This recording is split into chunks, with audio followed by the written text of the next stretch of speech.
thousands of drivers and travelers at risk every year. The Davidson Health Centre is the only place to stabilize someone in medical distress or someone who's had an accident between Regina and Saskatoon. And unfortunately, those who volunteer at this fire hall, those who work on the front lines of ambulance and in the local hospital understand just how much Scott Moe and the Sask Party have allowed healthcare in this province to erode. This is not only impactful for those who need medical care, it's impactful for those who live in this community, who provide medical care, and those who work on the front lines. And having this vital hospital, this emergency room open is a matter of life and death.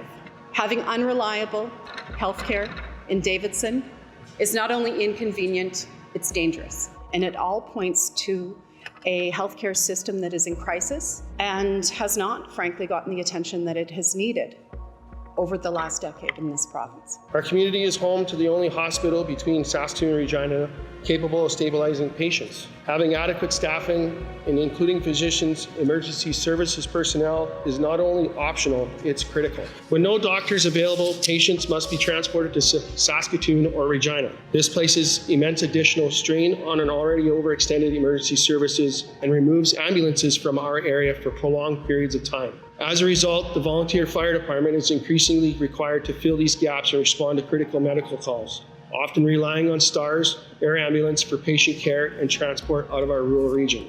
These situations place significant and unsustainable pressure on volunteer first responders and all of our emergency services staff in our community. More funding, more resources are urgently needed. The government is playing Russian roulette with people's lives. I want you all to imagine for a second that you dial 911 when somebody you love has been involved in a serious car accident along Highway 11, only to learn that there are no ambulances available between Saskatoon and Regina. When Davidson is closed or in virtual care, this profoundly affects the health care that's available between Saskatoon and Regina. When the ambulances are out of this area, that leaves the volunteer fire department as being the sole group there to respond in the case of an emergency.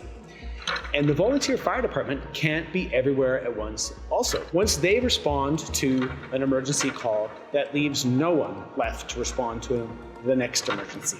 Healthcare resources between Saskatoon and Regina are stretched so incredibly thin that every single day, people's lives are being needlessly put at risk.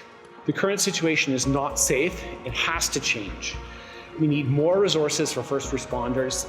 It's only a matter of time before somebody needlessly dies as a result of this situation.